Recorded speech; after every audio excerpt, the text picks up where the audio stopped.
Bonjour Alexandre. Bonjour Tout d'abord, Damien. je voulais vous remercier de prendre le temps de participer à ce petit talk.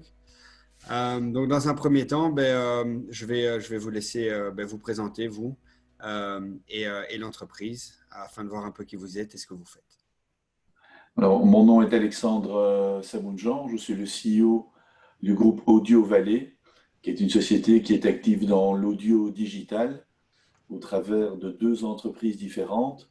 La première s'appelle Jamendo, qui gère les droits des artistes, mais notre activité principale aujourd'hui, elle s'appelle Target Spot. Et là, nous avons une plateforme qui gère la monétisation de l'audio digital. Et donc, avec de la technologie et avec des vendeurs qui sont dans plusieurs pays, on aide les radios, les podcasteurs ou les grandes plateformes musicales à générer du revenu publicitaire. D'accord, très bien. Et aujourd'hui, vous êtes basé à Bruxelles? Alors, Car- le centre opérationnel est à Bruxelles, mais la société est déployée dans 9 pays. On a des bureaux au Canada, on a plusieurs bureaux aux États-Unis. On est présent également en Espagne, en France, en Belgique, aux Pays-Bas, en Allemagne et en UK. Très bien. Donc, je suppose effectivement qu'avec autant de sites au travers du monde, le Covid a un peu changé complètement peut-être la manière de fonctionner, de travailler. Comment avez-vous géré cette situation? Comment vous avez-vous fait face au Covid justement? Quel est le plus gros pivot que vous avez dû faire dans votre activité en day-to-day, j'ai envie de dire?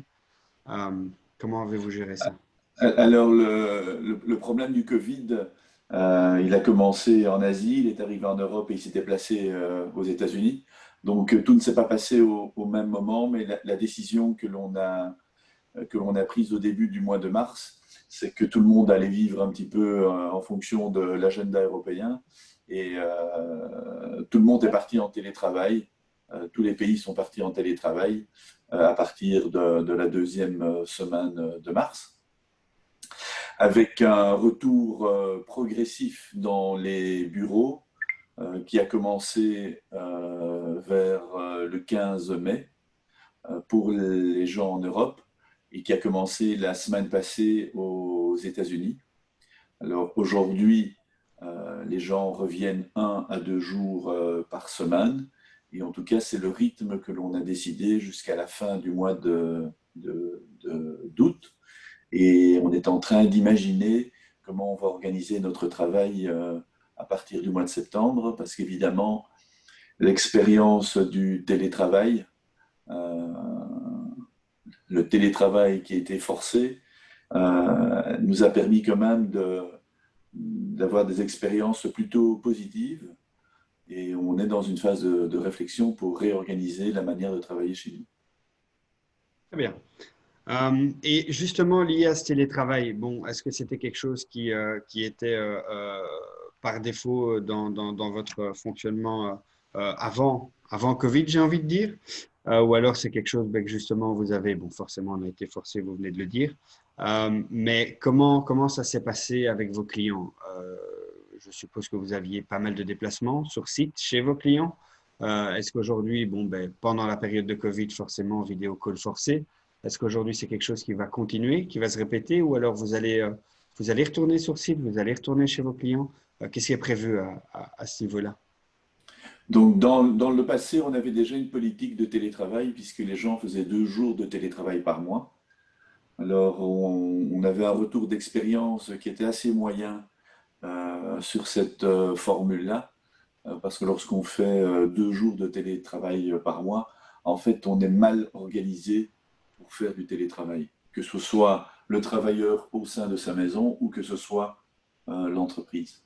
Donc, je pense que le télétravail, si on veut que ça fonctionne bien, eh bien, il faut mieux l'organiser et qu'il soit peut-être plus systématique pour que l'entreprise mette à disposition des outils pour que la personne à la maison puisse bien gérer son temps, bien organiser son travail, puisse trouver un endroit à la maison qui soit propice au travail pendant une journée. Donc, le télétravail avant, c'était une expérience plutôt négative. Le fait d'avoir plongé dans cette expérience à plein temps nous a donné des enseignements et on va mettre en place différentes méthodes.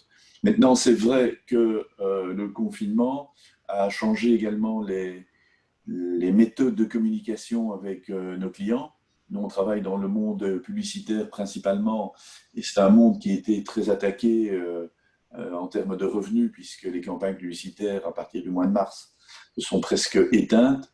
Elles ont recommencé réellement à partir du mois de mai, mais ce n'est pas pour autant qu'il ne faut pas entretenir des relations avec les clients. Et la vidéo, c'est aussi un enseignement du confinement.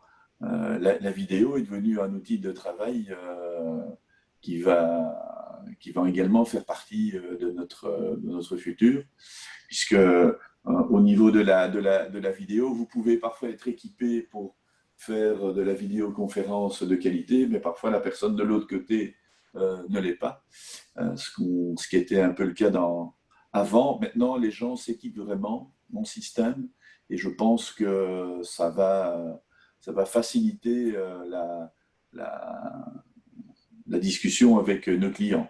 Bon, maintenant, ce n'est pas pour autant qu'il ne faut plus aller sur site. Je pense que le fait de rencontrer les personnes, avoir des réunions à plusieurs, ce sont des choses qui vont continuer. Peut-être que ça va se reconstruire au fil du temps et au fil de l'année, parce qu'on a parfois encore un peu une certaine peur par rapport à ça. Mais on va, je pense, dans l'organisation du travail également et dans la relation avec nos clients, trouver demain un nouvel équilibre qui sera peut-être plus efficace que celui que l'on avait dans le passé. Merci Alexandre.